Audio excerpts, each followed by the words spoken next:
오늘 이 아침에 우리에게 주신 하나님의 생명의 말씀은 신약성경 378페이지 베드로전서 2장 1절에서 5절까지 말씀입니다.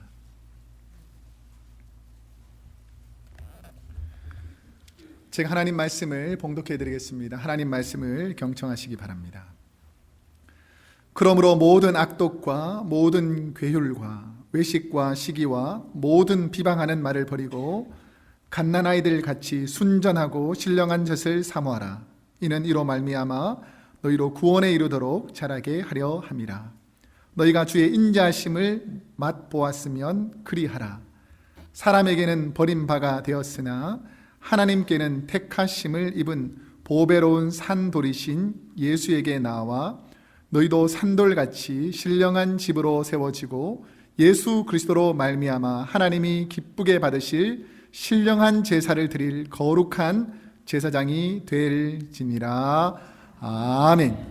오늘은 베드로전서 2장 1절에서 5절까지 말씀을 중심으로 우리 이 제목을 한번 다시 한번 읽어보겠습니다. 시작.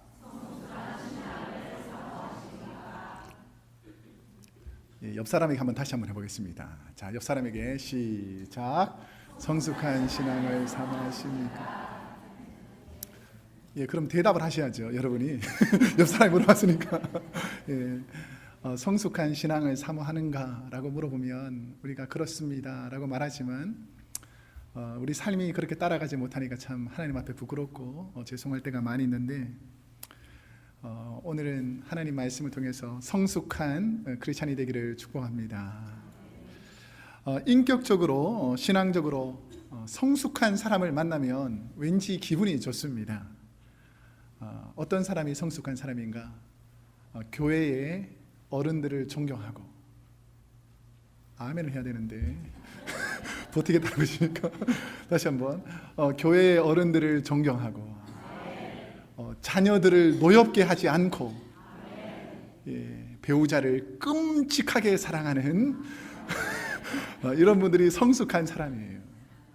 그래서 우리가 마음속으로 생각해 볼 때에 나는 성숙한 사람이 되어야지, 내가 주님 안에서 성숙해야지라는 그런 마음이 꼭 필요하다는 것입니다.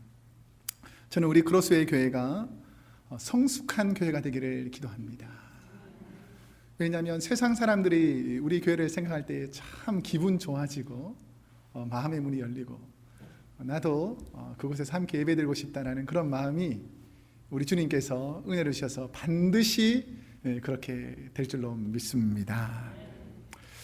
우리가 가끔씩 그 동물이 나오는 그 다큐멘터리를 보면 보통 그 얼룩말이나 영양이나 이런 어미가 새끼를 베어서 새끼를 낳으면 보통 몇 분 정도 지나서 이 새끼들이 일어서서 걷는 줄 아십니까?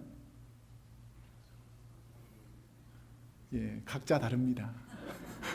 각자 다른데 조금씩 다르지만 그래도 금방 이 태어나자마자 이 영양들이 일어나가지고 어미젖을 물고 조금 지나면 이제 막 뛰어다니기도 하죠. 그런데 유일하게 아주 느린 피조물이 있어요. 인간은 어느 정도 지나야지 걷는 줄 아십니까? 어떤 아이는 1년 전에 걷는 아이도 있지만 어떤 아이들은 1년이 지나도 성장은 하는 것 같은데 걷지를 못하는 그런 자녀들도 있습니다. 우리는 비록 하나님께서 창조하셨지만 어떤 사람들은 참 성숙하고 성장하는 과정을 잘 밟는 사람이 있고 어떤 분들은 신앙인이면서도 그렇지 못하는 경우가 있기 때문에 마음이 안타까울 때가 있다는 거죠. 그래서 우리 한번 옆 사람에게 이렇게 고백합시다. 성숙한 신앙인이 됩시다. 할까요? 시작. 자, 우리 교회에서 잘하는 것이 있죠. 앞에 좀 붙여가지고 제발 좀 성숙한 신앙인이 됩시다. 시작. 네, 제발 좀 성숙한 신앙이 되었으면 좋겠습니다. 한국의 한 할머니들이 이렇게 여름에 더우니까 원두막에 모여가지고 수박을 이렇게 막 나눠서 먹게 되었어요. 수박을 이렇게 막 먹는데 한 할머니가 재미있는 이야기라고 원두막이라는 그 이름을 가지고 삼행시를 던 거죠. 원두막이라는 것으로 삼행시를 젓는 겁니다.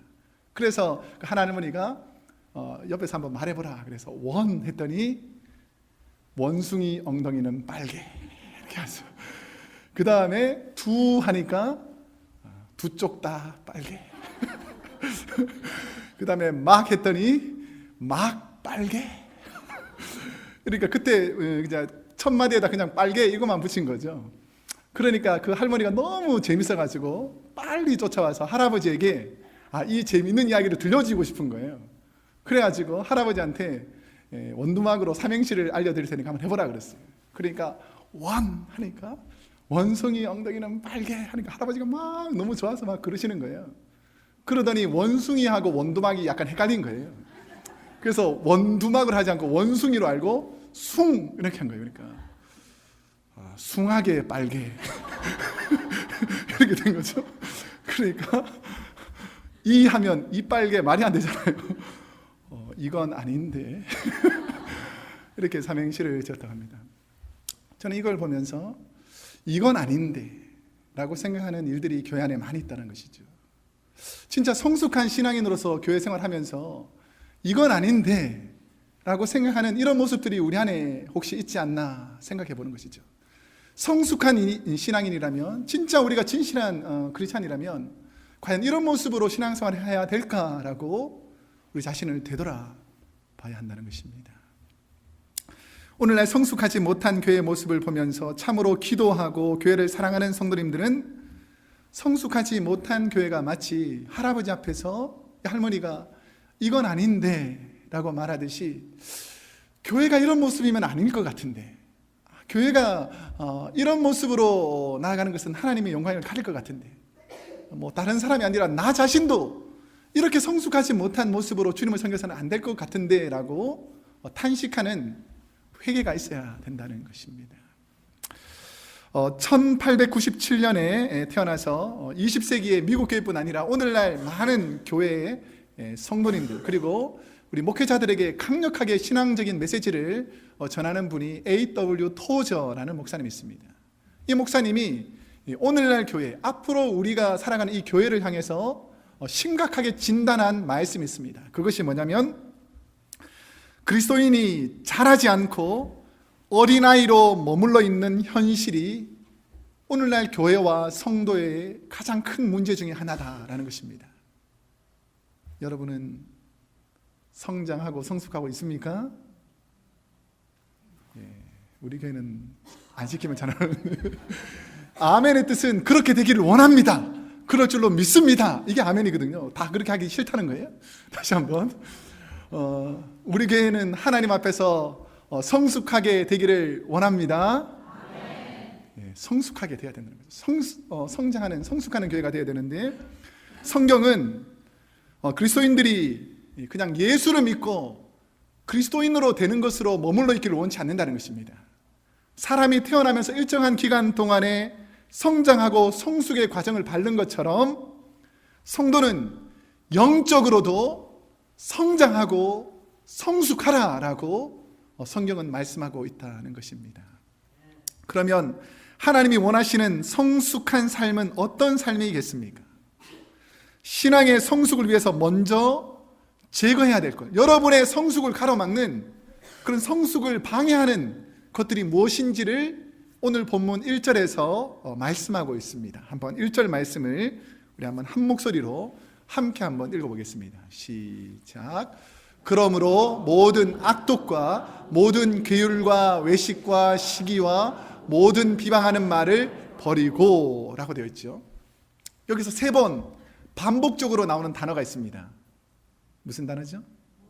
모든이라는 단어입니다. 이 모든이라는 단어는 숫자적으로 all, 전체라는 뜻이 아니고 영어로 보면 perfectly, 완전하게 여러분 안에 있는 모든 더러운 것들을 완전히 제거해야지만 성장하고 성숙하는 신앙인이 될 수 있다라는 것이죠. 그러면 이 1절의 앞부분에 나오는 첫 번째 모든은 뭐냐면 모든 악독을 버리라 라고 말합니다. 이 악독은 헬라어로 파산카키안이라는 단어인데 남을 해하려는 무자비한 모든 악들이라고 말하고, 남을 해롭게 하는 악한 말과 강팍한 행동을 악독이라고 말합니다. 우리 옆 사람 한번 볼까요? 좀 악독하신 분입니까? 그걸 좀 제거하신 분. 야, 얼굴은 천사인데 집에 한번 와보세요. 얼마나 악독한지 모릅니다. 야, 교회는 천사, 교회에서는 천사인데 우리 어머니는 집에 보면 왜 그렇게 바뀌는지 모르겠어요. 이렇게. 우리 안에는 악독이 있다는 거예요. 이 쓴뿌리들이 있다는 것이죠. 이런 것을 제거해야지만 여러분의 신앙이 성장하고 성숙할 수 있음을 잊지 않기를 축복합니다. 그 지난 제자훈련 시간에 이런 질문이 있었어요. 여러분은 어떤 사람과 만나서 이야기하는 것이 참 불쾌하고 싫습니까? 어떤 사람을 만나면 참 기분이 좋지 않습니까? 어떤 말을 하는 사람을 만나면 참 마음이 불편합니까? 라고 물어봤더니 가장 많이 나오는 사람, 가장 많은 분들이 말하는 것 중에서 이런 사람들과 말할 때 참 기분이 안 좋아진다 라고 하는 그 첫 번째가 뭐냐면 잘난 척하는 사람이에요. 잘난 척하는 사람. 자, 오늘부터 잘난 척을 빼내기를 축복합니다. 악독한 거 다 들어보면 자기 자랑이란 거예요. 은근히 자랑하는 사람도 있고 드러내고 자랑하는 사람도 있고, 들어보면 다 자기 자랑하는 사람들, 이런 말을 들으면 불쾌하다는 것이죠. 근데 그 다음에 많은 빈도수를 차지하는 그 상도들이 듣기 싫어하는 말이 뭐냐면 욕하는 사람, 그리고 특별히 말을 함부로 하는 사람, 이런 사람들과 있으면 참 마음이 불쾌하다는 것입니다. 함부로 말하고 남들을 깎아내리고 성숙되지 못하게 비꼬고 비아냥거리며 남들에게 상처 주는 말을 하는 사람들하고는 참 신앙생활 하기 싫다는 거예요. 옆에 있는 분들이 그런 분이 아니기를 축복합니다. 부모가 자녀에게 상처 주는 말 100가지라는 글을 읽어보고 제 마음속에 참 많이 찔리는 부분이 있었어요. 부모님들이 자녀들에게 상처 주는 말을 100가지를 한번 쫙 모아봤어요. 그 순위가 위에서부터 밑으로 내려올 때에 여기서부터 찔리는 부분이 없기를 축복합니다. 제가 지금 1등부터 10까지 나왔다고 막 자기가 많이 나온다고 좋아하면 안 되는 거예요.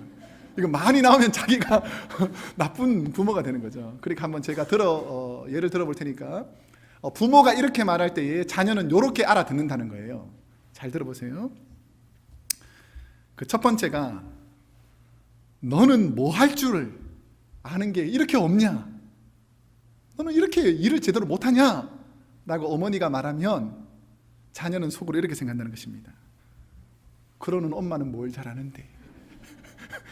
이렇게 속으로 말한다는 거예요. 그 다음에 엄마 친구 아들은, 엄마 친구 딸은 이번에 뭐뭐 했더라 라고 막 자녀에게 구박한다는 거예요. 그러면 자녀는 속으로 엄마는 왜 그렇게 못해? 이렇게 생각한다는 것이죠. 또 엄마가 하라면 할 것이지 어디다 대고 말대꾸야 라고 이렇게 말하면 내가 무슨 엄마 로봇이야? 하는 말을 다 듣게, 이렇게 속으로 생각한다는 거죠. 그 다음에는 그까지 심부름 하나 제대로 못하니 똥개만도 못하다, 이렇게 말 함부로 하니까 자기 속으로 그래, 나는 똥개만도 못한 사람이구나, 이렇게 자기 자존심이 확 떨어진다는 거예요. 제가 하는 말이 있죠. 제발 좀 그렇지 않기를 축복합니다. 그 다음에는 저도 좀 찔리고 우리 아들도 좀 찔릴 텐데, 먹는 것만큼 공부 좀 해봐라. 그러면 자녀가 뭐라 그러냐면 제대로 사주지도 않으면서 그렇게 구박하냐, 이렇게 생각한다는 거예요. 그 다음에는 아이들이 막 그 음악 같은 거 막 시끄러운 음악 듣잖아요. 그러니까 야, 그딴 음악 뭐하러 듣냐? 라고 엄마가 자녀에게 말하면 엄마도 매일 그런 드라마 왜 보는데? 엄마가 드라마 보는 걸 그런다는 거죠. 그 제일 마지막 부분이 약간 확 찔리던데, 계집애가 얌전하지 못하고 드세기는 저걸 누가 데려갈지, 이렇게 말하면 그 딸은 속으로 엄마도 결혼했잖아. 이렇게 생각한다는 것이죠. 혹시 저와 여러분은 자녀에게 상처 주는 말을 자주 하고 있지는 않습니까?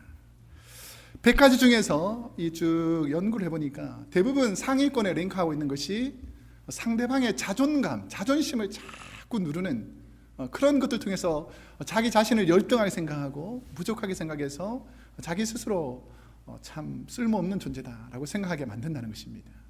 이처럼 말이 중요하다는 거예요.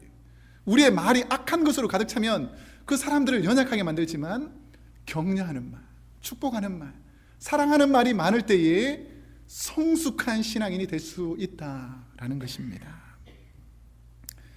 혹시 저와 여러분의 말 속에서 자존감을 떨어뜨리는 말을 하고 있다면 오늘부터 제거할 수 있기를 축복합니다. 또한 모든이라는 것의 1절의 두 번째 모든이 뭐냐면 괴휼과 외식과 시기를 버리라 라고 말합니다. 이 괴휼은 미끼로 끌어당겨 속인다라는 뜻이고 남을 속이는 행위, 그 다음에 외식하거나 남을 시기하는 행동이 성숙의 방해가 된다는 것입니다. 옆 사람을 시기하지 않기를 축복합니다. 금방 괜찮았다가도 조금만 뒤틀리면 배가 아픈 것이 우리 연약한 인간이더라는 거죠. 예일대학교 심리학 교수인 피 살로비라는 박사님이 미국의 범죄의 20% 이상을 차지하는 것이 어디에서 시작됐냐면 시기하고 질투하는 것에서 많은 범죄가 일어나더라는 것입니다. 그런데 문제는 뭐냐면 시기하고 질투하는 대상이 멀리 있는 것이 아니라 특별히 가까이 있는 가족, 형제, 친구를 대상으로 시기를 하게 되면 처음에는 시기가 조그마한 불꽃으로 일어났다가 이게 시기가 점점 뜨거운 불꽃이 되더니 상대방을 화상 입힐 정도로 강력한 것이 바로 시기하고 질투하는 거예요. 우리 옆 사람이 여러분의 시기의 대상이 아닌 줄로 믿습니다. 우리가 교회 내에서도 시기와 질투를 경계해야 합니다. 자신의 연약한 부분을 질투로 바꾸는 사람은 불행한 사람이 되고 자신의 연약함을 오히려 하나님께 가까이 가는 도구로 삼는 분들은 행복한 분들이 될 수 있다라는 것이죠. 우리 교회는 성숙한 분들이 많아서 시기하지 않기를 축복합니다. 이거 안 하는 사람 제가 딱 2명 봤는데 다시 한번 시기하고 질투하지 않기를 축복합니다. 그 다음에 1절의 마지막 세 번째로 나오는 이 모든이라는 것은 비방하는 말을 버리라 하는 것입니다. 비방하는 말을 버리라. 우리가 잘 아시겠지만 비판과 비방은 다른 말입니다. 더 좋은 결과를 얻기 위해서 서로를 위하여 잘못된 부분을 평가하고 이것은 잘못됐습니다. 우리가 이 잘못된 부분을 고쳐서 더 좋은 방향으로 더 선하게 나아가봅시다. 이것은 비판이기 때문에 우리가 당연히 비판받아야 하고 비판하는 일들은 필요합니다. 근데 그것과 다르게 일방적으로 비방하는 말, 남의 허물을 드러내고 자신의 의로움을 드러내려고 하는 그런 비방하는 말들은 여러분을 신앙의 성숙한 사람으로 만드는 데 장애가 된다는 것이죠. 비방하지 않기를 축복합니다. 그러면 이러한 신앙 성장을 방해하는 것에서 어떻게 성장하는 성숙한 믿음으로 신앙생활을 할 수 있겠습니까? 오늘 본문 2절에 보면 이렇게 해야지만 성숙한 신앙인이 된다라고 말씀하는 부분이 있습니다. 2절을 우리 한번 함께 읽겠습니다. 시작. 갓난 아이들 같이 순전하고 신령한 젖을 사모하라. 이는 이로 말미암아 너희로 구원에 이르도록 자라게 하려 함이라 하는 것이죠. 신앙생활을 하다 보면 참 순수한 분들을 만나게 됩니다. 이 특정 인물이 나오니까 또 시기하지 말라 그랬는데 시기하지 않기를 바랍니다. 목사님은 나는 칭찬해주고 저 사람만 칭찬해주네. 이런 시기심이 사라지기를 축복합니다. 지난주 혹시 설교 제목이 뭔지를 아세요? 설교 내용이 그러니까 어디에 무슨 내용에 관한 것인지 기억은 나시나요? 참고로 일부 때는 아는 분이 별로 없더라고요. 그래야 제가 계속 설교를 하죠. 오병이어에 관해서 좀 기억나십니까? 오병이어에 관해서 이렇게 작은 어린아이가 이렇게 예물을 드려서 큰 은혜를 경험했잖아요. 지난주에 설교를 마치고 제 방에 와 있는데 이제 한 성도님이 저를 잠깐 만나자는 거예요. 그래서 저는 성도님들이 만나자 그러면 약간 두려워요. 또 무슨 또 이렇게 말씀하실 것이 있나. 그런데 이제 끝마치고 제 방에서 만나게 됐습니다. 근데 이분이 우리가 지금 친교실을 새롭게 꾸미고 있잖아요. 그 친교실을 꾸미고 있는데 위가 너무 아름답게 잘 꾸며져 있는데 바닥이 너무 이렇게 마음에 쓰였다는 거예요. 근데 본인이 몇 달 전에 이렇게 좀 작은 아파트에서 더 작은 아파트로 이사를 가게 됐다는 거예요. 그런데 이제 이득이 조금 남았는데 이 예물을 어떻게 할까? 우리 손자나 손녀에게 등록금 하는데 보탤까? 이렇게 생각하다가 뭐 거기는 부모님들이 보탰거니라고 생각하면서 교회를 왔는데 이게 바닥은 아직 못하고 있다는 것을 알게 됐다는 거예요. 그러면서 그 자기가 가지고 있는 그 감사의 예물을 보통은 책으로 써가지고 오거든요. 얼마. 근데 이분은 현찰로 다 바꿔온 거예요. 현찰로. 그래가지고 제가 재정부장님을 빨리 불렀어요. 재정부장님 불러가지고 우리가 이런 귀한 예물을 드렸는데 우리 하나님께 한번 감사의 기도를 드립시다 라고 하면서 우리가 감사했던 기억이 나는데, 이분이 어떤 분인가 또 알려고 하지 마시고 예수 믿은 지 몇 년이 되지 않습니다. 채 한 1, 2년도 되지 않고 세례를 가장 최근에 받으신 분이고, 그리고 저희 교회에 오셔서 새가족 교육을 받으셨고, 요즘은 또 제자훈련에 나오셔가지고 열심히 또 제자훈련을 받으시는 분이에요. 제가 보면 참 순수하고 순진한 신앙이 있다라고 생각하는데, 자기가 써도 아까운 이 귀한 물질을 하나님께 어린아이와 같은 순수한 마음으로 이것이 하나님께 필요하겠구나라니까 하나님께 드리더라는 거예요. 제가 얼마나 찔렸는지 모릅니다. 나는 도대체 예수님을 몇 년째 믿고 있는데 아직도 뭐 하라 그러면 머리가 먼저 팍팍 돌아가요. 할까 말까, 할까 안 될까 막 머릿속으로 생각하는데, 순수한 신앙은 성령이 내 마음속에 하셨을 때에 빨리 하는 그런 은혜가 있더라는 것이죠. 그런 은혜가 우리에게 있기를 축복합니다. 그 성가대실이 좀 이렇게 지저분했잖아요. 근데 이제 성가대실을 새롭게 하게 또 막 꾸미고 있는데 이제 여러분들이 막 헌신하고 예물을 많이 들고 막 노력했어요. 근데 제가 이제 마음에 와닿는 분이 한 분 있었습니다. 지난주 수요일 날 저녁에 보니까 이게 성가대실이 아직 정리가 아직 안 돼 있는데 열심히 꾸며가고 있더라고요. 그런데 목요일 날 아침에 제가 5시 반에 새벽 기도를 나왔는데 성가대실에 불이 켜져 있는 거예요. 이 성가대실에 새벽 5시 반에 누가 와서 불을 켜놨나 했더니 한 형제님이 자기가 밤늦게까지 일하는데 그 일을 마치고 성가대실에 이제 마루를 깔면서 밤새도록 집에 안 가고 깔고 있다가 새벽이 될 때까지 그 일들을 하고 있더라고요. 저는 그런 분들에게 복을 주실 줄로 믿습니다. 저는 우리 교회가 주님의 사랑을 가지고 어린아이와 같이 성령이 내게 주셨던 마음을 그대로 실천해낼 수 있는 믿음의 성도들이 많아지기를 축복합니다. 본문에 보면 2절에 순전하고 신령한 젖을 사모하라 라고 말합니다. 이것은 영적으로 거듭난 어린아이와 같이 갓 태어난 아이가 엄마의 젖을 먹고 이 젖 하나만으로도 감사하고 감격하고 기뻐하듯이 우리가 하나님의 말씀 앞에 순수하게 어린아이와 같이 받아들이는 그런 신앙이 있을 때에 신앙은 성장하고 성숙한다는 거예요.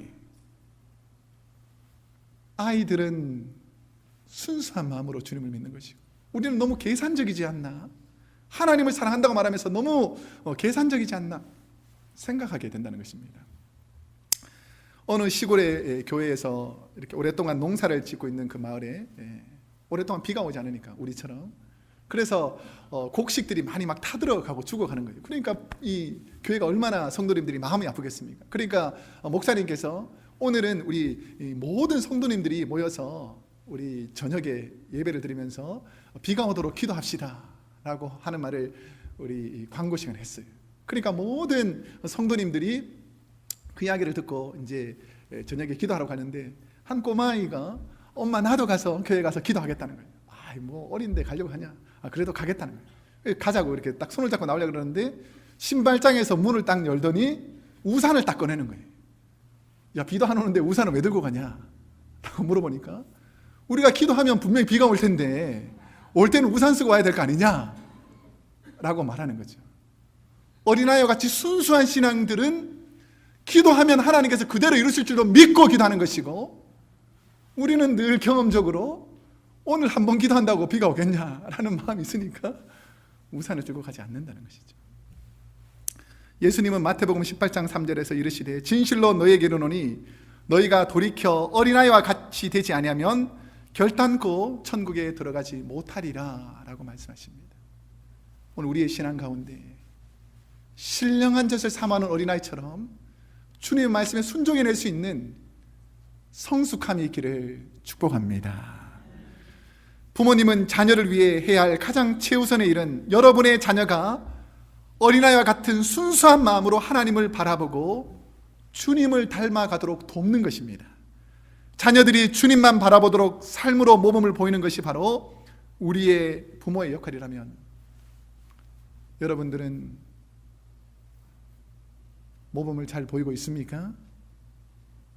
아멘의 뜻을 다시 한번 가르쳐 드릴게요.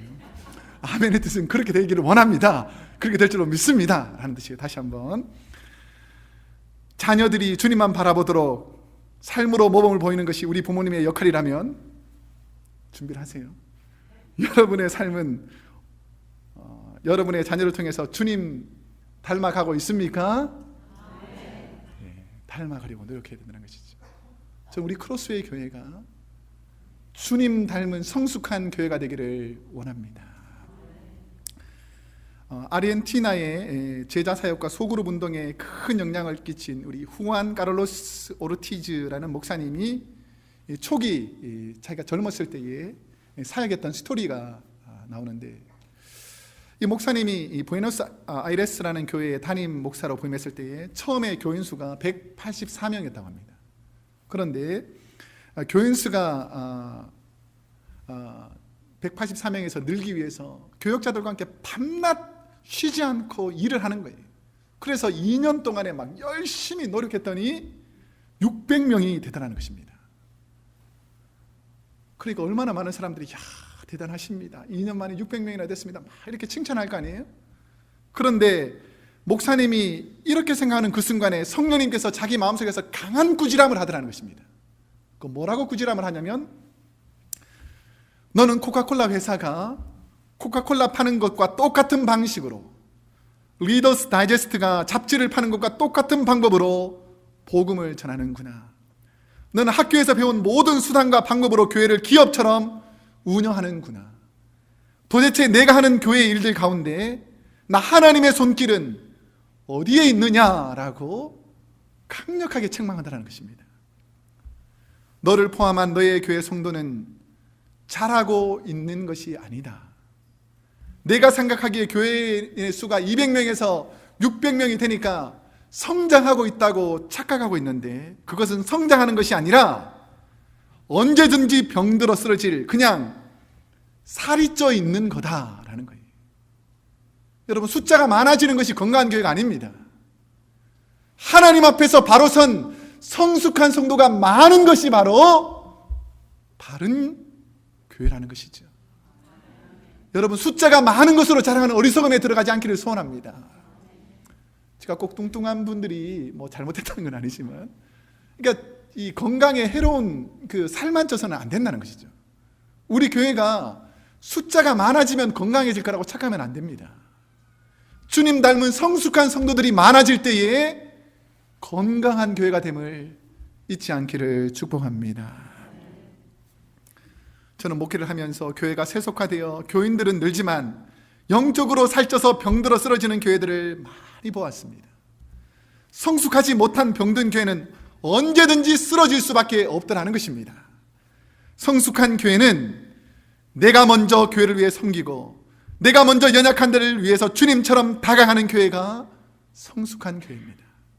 우리 교회는 주님 닮은 영적 성숙과 성장을 위해서 날마다 주님의 모습 닮아가는 성도들이 많아지기를 축복합니다. 그러면 주님은 우리의 신앙이 성장해서 성숙의 단계로 가기를 원하시는데, 어떻게 해야지만 성숙하는 신앙의 단계로 갈 수 있는가? 오늘 보면 5절에 보면 그 해답이 나와 있습니다. 5절 말씀 우리 한번 함께 읽겠습니다. 5절 말씀 시작. 너희도 산돌같이 신령한 집으로 세워지고 예수 그리스도로 말미암아 하나님이 기쁘게 받으실 신령한 제사를 드릴 거룩한 제사장이 될지니라 라는 것이죠. 4절에도 보면 예수님을 보배로운 산돌이라고 표현할 때 이 산돌이 나오는데, 이 산돌은 원에 보면 단수로 사용되어 있어요. 단수. 그런데 똑같이 5절에 보면 너희도 산돌이 되라는 이 산돌 가치는 복수로 되어 있습니다. 이 의미는 뭐냐면 주님이 보석과 같은 보배로운 산돌이 되었던 것처럼 너희의 삶도 주님 닮은 보석과 같은 산돌이 될 때에만 성숙한 신앙인이 될 수 있다는 것이죠. 바꾸어 말하면 내 모습 이대로 신앙생활하면 안 되고, 나는 날마다 자신을 쳐서 복종해서 내 모습 속에 주님 닮은 모습이 있어야지만, 그래야지만 여러분의 삶이 성숙한 신앙인임을 알 수가 있다는 것입니다. 그럼 성숙한 주님 닮은 신앙인이 무엇인가? 오늘 본문에서는 이렇게 말하죠. 거룩한 제사장이 될 것이다 라는 것이죠. 주님이 거룩한 제사장의 삶을 살았듯이 여러분의 삶이 거룩한 제사장으로 살아갈 때에 성숙한 삶의 모습이 보일 수 있다는 것입니다. 하나님이 원하시는 성숙한 삶이란 예수님의 성품과 인격을 삶의 모든 영역에서 흘러나오게 하는 것이, 여러분이 교회에서만 성숙한 사람이 아니라 여러분의 가정이나 일터에서나, 아니 그 누구도 보지 않는 혼자만의 장소에서도 여전히 주님 닮아 있는 그런 모습이 흘러나올 때에 여러분을 바로 성숙한 신앙인이라고 부르는 것입니다.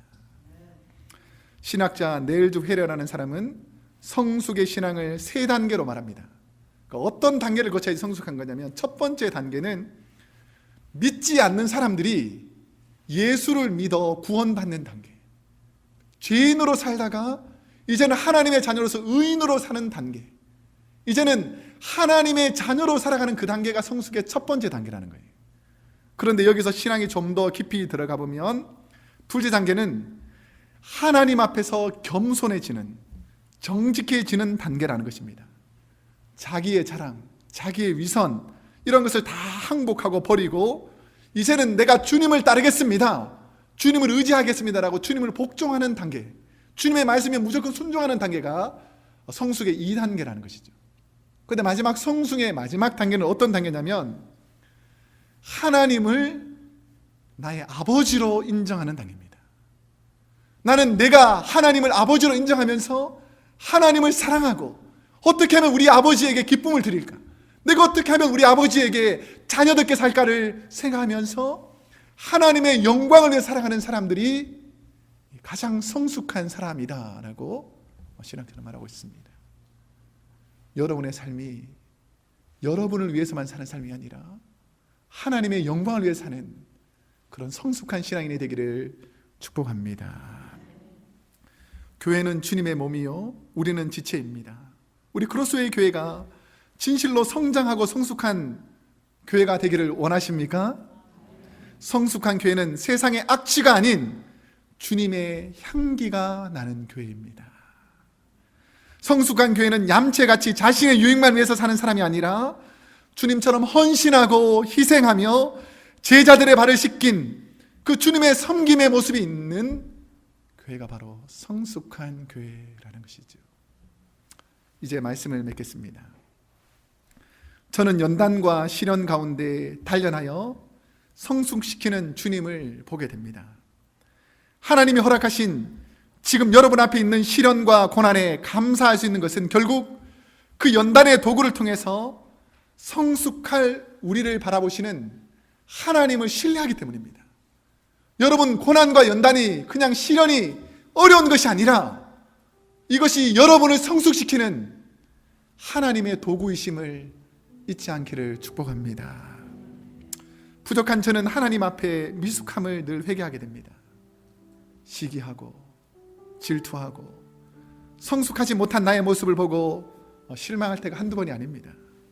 그럼에도 불구하고 저에게 주시는 하나님의 은혜는 실수하고 낙심하여 디베랴 바닷가에서 다시 금을 내리고 있는 베드로에게 주님이 다시 오셔서 실패했던 인생에게 사람들이 손가락하는 그 인생의 베드로에게 우리 주님은 다시 소명을 주는 거예요.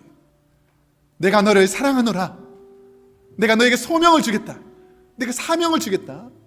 너 낙심해서 낭망해서 상대방이 손가락질한다고 처져 있지 말고 딴 것까지 제자 삼는 내 양을 먹이고 사랑하는 나의 제자가 되지 않겠느냐라고 우리 주님이 우리에게 사명을 주신 거예요. 우리는 이 땅에 그냥 왔다가 사라지는 이슬과 같은 존재가 아니라 주님의 사명을 받아서 그 사명을 다음 사람에게 전해줘야 될 주님의 비전을 품은 성도라는 사실을 잊지 않기를 축복합니다. 그렇기 때문에 오늘을 살아도 주님의 영광을 위해서, 하나님의 영광을 위해서 주님 닮은 우리 크로스웨이 교회 모든 성도님들 되기를 축복합니다.